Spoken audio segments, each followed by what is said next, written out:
Welcome back to show ख़वातीन रोज़ात। अब मुल्क की मजमूई सियासी सूरत हाल पर बात करेंगे, लेकिन हमारे साथ ब्रेक से पहले रियासत अली आज़ाद साहब स्टूडियो में मौजूद थे और उन्होंने पीका के हवाले से बात की थी। तो मैं चाहता हूँ कि जो मेहमान हमारे साथ मौजूद है, हम पीका एक्ट के हवाले से उनसे भी बात करें। हमारे साथ मौजूद है, जी हाँ, हमारे साथ मौजूद है सीनियर सहाफ़ी, तज़किया-निगार और प्रोग्राम सवाल से आगे की मेज़बान अलीना शिगरी साहिबा। सबसे पहले आपको गुड मॉर्निंग कहूँगा, thank you so much for joining us. Alina साहिबा, पीका कवानीन आ चुके हैं, अब तो खबर देना भी महाल हो जाएगा, क्योंकि जिस खबर के ऊपर गवर्नमेंट को लगेगा कि ये खबर फेक है तो उसके ऊपर साफ़ी को लटका दिया जाएगा। इस तरह का कानून है जी, अस्सलाम वालेकुम, बहुत शुक्रिया हसनैन और Ghazal, thank you so much for having me on your show and good morning too it's pleasure. आपने बिल्कुल ठीक कहा, ये पीका तरमीमी एक्ट और फिर इसको कानून की शक्ल के तौर पे हम देखना, क्योंकि सदर साहब से एक उम्मीद की जाई थी और एक आखिरी उम्मीद सदर पाकिस्तान थे कि शायद उनसे उम्मीद ये थी कि वो रिकंसिडरेशन के लिए इसको वापस भेज देंगे, क्योंकि माजी में कुछ ऐसे भी इंस्टेंसेस रहे हैं कि सदर साहब ने, आपको याद होगा, JUIFA का बड़े तहफ़्फ़ुज़ात थे मदरसे बिल को लेकर, लेकिन सदर साहब भी लग रहा था कि बड़ी जल्दी में है। फिर आपको पता है अंदर खाने काफ़ी इस किस्म की गुफ्तगू भी हुई कि पीपल्स पार्टी के सेनेटर्स की जानिब से कहा गया कि हमारी मजबूरी है, जिसकी वजह से वो कंडेम भी कर रहे थे एक तरफ और साथ साथ उस पर वोटिंग भी कर रहे थे। लेकिन ये जिस तरह से अब ये कानून की शक्ल हमने बनते हुए देखी बिना मशावरत और इतनी हेस्ट में, ये बिल्कुल हमें 26वीं आईनी तरमीम का एक रिपीट नजर आ रहा है, बिल्कुल एक सीक्वल। और जिस किस्म के इकदाम लिए जा रहे हैं, बजाय इसके कि आप स्टेक होल्डर्स को उनके साथ कंसल्टेशंस करते, उनको मशावरत उनके साथ करते और उनको ऑन बोर्ड लिया जाता, उनके तहफ़्फ़ुज़ात को दूर किया जाता। अब हमें बताया जा रहा है कि जब ये कानूनी शक्ल इख्तियार कर गया है तो अब उनसे मशावरत करके उनके तहफ़्फ़ुज़ात को, और जो आपको पता है कि सहाफ़ियों की जो जॉइंट एक्शन कमेटी भी है, उसके को भी ऑन बोर्ड लिया जाएगा और बड़ी यकीन दहानियां कराई जा रही है। लेकिन जो बतदरीज हमें 2-3 साल में इकदामात से जिस सिलसिले का आगाज हुआ है, अब वो अब थमने वाला नहीं है और ऐसे दरवाजे खोल दिए गए हैं कि जो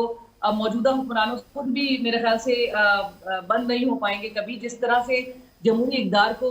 ठेस पहुंचते हुए हमने देखा है, जिस तरह से कॉन्स्टिट्यूशनल जो हमारे राइट्स है, जो हमें कॉन्स्टिट्यूशन गारंटी करता है, जो राइट्स उनको किस तरह से छीना गया। और अब बतदरीज हमें नजर आ रहा है कि जो जमहूरी इदारे हैं वो मौजूदा हुकूमत के निशाने पर नजर आती है। 26वीं आईनी तरमीम पे आपने देखा कि अभी रियासत साहब भी ब्रेक से पहले आप लोग के साथ मौजूद थे, ये रियासत साहब और दीगर वकला बरादरी थी जो कि कन्वेंशन पे कन्वेंशन कर रही थी। और 26वीं आईनी तरमीम के तहत आपने जिस तरह से देखा कि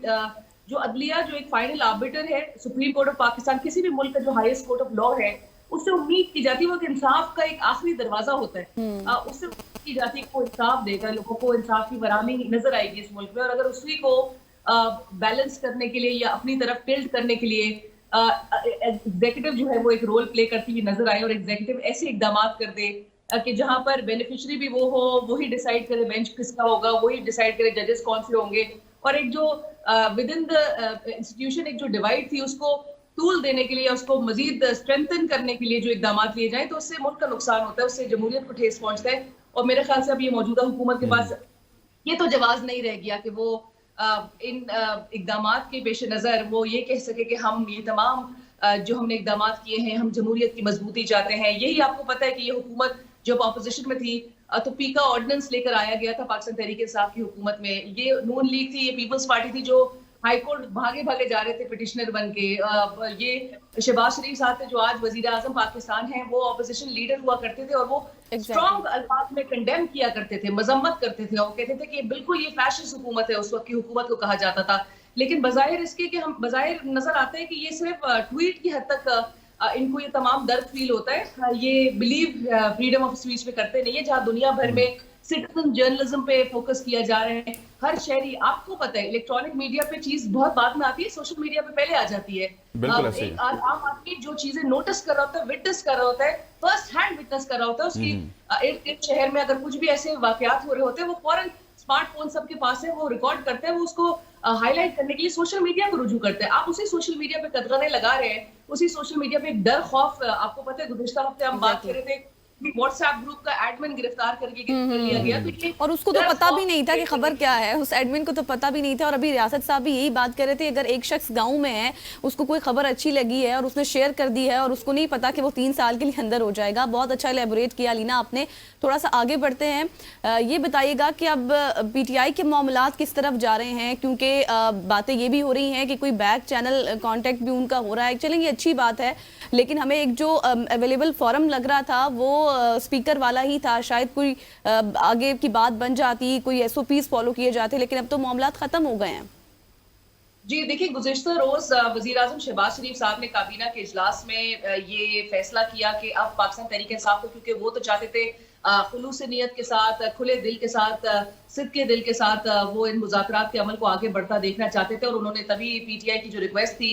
मुज़ाकरात की, जो उनका जो कदम था उसको सराहते हुए कमेटी भी तश्कील दी स्पीकर साहब ने, और कल उनको ये ऑफर भी की गई है वज़ीर आज़म की जानिब से कि एक पार्लिमानी कमीशन बना देते, एक हाउस कमेटी बना देते। हवाला दिया गया 2018 के इलेक्शंस में, वो कहते हैं कि एहतजाजन हम भी असेंबलियों में गए थे काली सियाह पटिया बांध के, और इमरान खान साहब ने उस वक्त एक हाउस कमेटी बना दी थी, लेकिन वो दिन है, आज का दिन है, एक आध कोई इजलास हुआ होगा और रेस्ट इज हिस्ट्री, यानी कि कोई उसका नतीजा नहीं निकला। पर वो पूरे एग्जाम्पल को मद्देनजर रखते हुए वही ऑफर शहबाज शरीफ साहब इमरान खान साहब और उनकी जमात को दे रहे हैं कि आइए मुज़ाकरात के अमल को आगे बढ़ाते हैं, कि एक हाउस कमेटी बना देते, पार्लिमानी कमीशन। अब पार्लिमानी कमीशन भला जिनको ये पता है कि इससे कोई नतीजा नहीं निकलना, वो पाकिस्तान तहरीक इंसाफ ने ऑलरेडी कल ही रिव्यूज कर दिया था, चाहे वो उमर अयूब खान साहब हो, चाहे पाकिस्तान तहरीक इंसाफ के चेयरमैन बारिस्टर गौहर खान साहब हो, उन्होंने इसको रिफ्यूज कर दिया था आउटराइटली। उनको ये ऑफर क्यों काबिल कबूल नहीं है? एक तो दो वजूहात है, 2-3 वजूहात। जुडिशल कमीशन और जो पार्लिमानी कमीशन है उसमें एक बड़ा फर्क नजर आता है। जुडिशल कमीशन को एक अदालत की सी हैसियत हासिल होती है, उसके पास इख्तियारात ज्यादा होते हैं, और इसीलिए पाकिस्तान तहरीक इंसाफ की भी इस्तदा है मुसलसल एक मौके पर इख्तियार किए हुए हैं। और इमरान खान साहब ने चीफ जस्टिस साहब को गुज़िश्ता रोज और आईनी बेंच के सरबराह जैसे ज़मीनुद्दीन साहब को भी साइमल्टेनियसली खत अरसाल कर दिए हैं, और वो खत बाकायदा तौर पे एक डोसियर के फॉर्म में, क्योंकि सारी उसमें डॉक्यूमेंट्री एविडेंसेस मौजूद है, जो एट्रॉसिटीज पाकिस्तान तहरीक इंसाफ जिसके थ्रू गुजरी है, जो टॉर्चर, जो ह्यूमन राइट्स वायलेशन, जिस तरह से उनको ज़दोकोब किया गया, जो अब्यूजेस जो नजर आए इस पूरे अरसे में, उन्होंने कहा 18% हमने अदालत में जमा कराई रखी है, लेकिन कुछ नहीं, सुप्रीम कोर्ट ने उस पर कोई एक्शन नहीं लिया। और सुप्रीम कोर्ट को याद कराया गया कि जो आईन पाकिस्तान उनको जो इख्तियारात गारंटी करता है, उसके तहत उसको बरोए कार लाए, उसको इस्तेमाल करें और उस पर कुछ एक्शन ले, सिर्फ बाई स्टैंडर्ड की तरह सुप्रीम कोर्ट इस मुल्क में ना नजर आए। इमरान खान साहब और उनकी जमात के लिए मैं जिस तरह कह रही थी कि काबिल कबूल ये पार्लिमानी कमीशन की ऑफर इसलिए भी नहीं है कि एक तो इख्तियारात की बात है, पार्लिमानी कमीशन में अगेन वही लोग होंगे जो हुकूमती अराकीन होंगे और अपोजिशन के अराकीन होंगे। आपको इस वक्त पार्लियामान का एक एग्जिस्टिंग माहौल भी पता है, 26वीं आईनी तरमीम के दौरान भी हमने देखा कि किस तरह के हालात थे, ज़दोकोब किया जा रहा था, अब्डक्ट किया जा रहा था, लोगों को प्रेशराइज करके वोटिंग करवाने के लिए 26वीं आईनी तरमीम पे, वो सिलसिला भी सामने है। एक फिर आपने देखा ये अभी जो हम बात कर रहे थे, फीका तरमीमी एक्ट भी जिस तरह से पास किया गया, तो पार्लियामान की जो एक फिजा है, जो एक माहौल है, वो एक बड़ा एग्जॉस्टिव किस्म का नजर आता है, वो एक बड़ा बिल्कुल ऐसी। अच्छा अलीना साहिबा, हमारे पास थोड़ा सा वक्त कम है, तो मैं चाहता हूं कि एक और मसले के ऊपर आप रोशनी डालिएगा। हमारे साथ कल सेनेटर कामरान मुर्तज़ा साहब भी मौजूद थे, हमने उनसे पूछा कि आपकी इनसाइड क्या मीटिंग्स हुई हैं, और वो कह रहे हैं कि हम एक ग्रैंड डेमोक्रेटिक अलायंस की बात कर रहे हैं, अपोजिशन अलायंस की बात करें, जिसमें तहरीक इंसाफ भी होगी, JOIF भी होगी, और फिर साथ साथ वो शाहिद खाकान अब्बासी की बात करें, तमाम तवाना आवाज़ें मिल जाएंगी, तो फिर तो हुकूमत के लिए मुश्किलात भी हो जाएंगी। लेकिन जो एक सोलो फ्लाइट होती है पाकिस्तान तहरीक इंसाफ की, शायद उसमें भी कमी आए, उनको सबको मिलकर साथ लेके चलना पड़े। एब्सोल्युटली, पाकिस्तान तहरीक इंसाफ के हवाले से कहा यही जा रहा है कि ग्रैंड ऑपोजिशन अलायंस के बैनर तले, चाहे वो तहरीक तहफ़्फ़ुज़ आईन पाकिस्तान जो उन्होंने एक तहरीक का आगाज किया था, और अब 8 फरवरी को क्योंकि इलेक्शंस को 1 साल हो जाएंगे और वो यौम सियाह मनाने जा रहे हैं, तो उससे कबल अब वो चाहेंगे कि तमाम जो ऑपोजिशन की जमातें हैं वो एक प्लेटफॉर्म पे इकट्ठे हों, और हुकूमत ऑलरेडी हुकूमत प्रेशराइज नजर आ रही है। हम जिस तरह भी बात करें कि अगर बार बार मुज़ाकरात की ऑफर की जा रही है, तो हुकूमत जो है वो मुहावरा नहीं होता कि सियानी बिल्ली खंबा नोचे, तो वो खंबा नोचते हुए वो इनको बार बार ऑफर कर रहे हैं, लेकिन उनको भी पता है कि पाकिस्तान तहरीक वो सिर्फ एक फेस सेविंग चाह रहे हैं, इस पूरे अमल से एक ग्रेसफुल एक अपने तौर पे एक एग्जिट चाह रहे हैं, कि वो ताकि पाकिस्तान तहरीक इंसाफ को ये कह सके कि जी हम तो उनके साथ मुज़ाकरात भी करना चाहते थे, हम चाहते थे कि मामलात को अफ़ाम तफ़हीम के साथ आगे बढ़ाया जाए, लेकिन पाकिस्तान तहरीक इंसाफ के लिए बेहतर यही है कि ऑपोजिशन की सियासी जमातें इकट्ठे हो, एक प्लेटफॉर्म पे हो, और उनके लिए कोई भी पार्लियामानी कमीशन ऐसे हालात में काबिल कबूल नहीं हो सकता कि जहां पर उनको लगे कि एक तो मैंडेट, सबसे बड़ा उनका एतराज यही है कि मैंडेट चोरी किया गया है, जाली मैंडेट वाली हुकूमत ही पार्लियामानी कमीशन बनाए, और ये जो 26 नवंबर और 9 मई के वाकयात में वो इन्वेस्टिगेशन चाहते हैं थ्रू जुडिशल कमीशन, वो कभी भी नहीं चाहेंगे कि पार्लियामानी कमीशन की तरफ मामला है, उनके वोटर्स को भी एक्सेप्टेबल नहीं होगा। और दूसरी चीज ये कि ये जो बेनिफिशियरी है, जो पाकिस्तान तहरीक इंसाफ समझती है 26 नवंबर और 9 मई के वाकयात की जो बेनिफिशियरी है वो मौजूदा हुकूमत है, अगरचे वो एस्टैब्लिशमेंट को भी इसी आड़े लेते हैं, लेकिन वो समझते हैं कि मौजूदा हालात में जो बेनिफिशरी रही है वो नून लीग और दीगर इत्तेहादी जमातें रही हैं हुकूमती, और लिहाजा किसी भी तौर पे उनके लिए जुडिशल कमीशन को एक पार्लिमानी कमीशन से भी सब्स्टिट्यूट करना काबिल कबूल नहीं होगा। और लेट्स सी अब सिचुएशन जो है वो हमें कॉम्प्लिकेशन ही की तरफ आगे बढ़ती हुई दिखाई दे रही है। कॉम्प्लिकेशन ही आपको नजर आ रही हैं, और रात को आपकी प्रोग्राम में बैरिस्टर अकील साहब भी कह रहे थे कि अगर हमें मुल्क का फिक्र ना होती तो हम मुज़ाकरात के लिए ना बैठते। Thank you so much. Alina Shigri साहिबा हमारे साथ मौजूद थी, और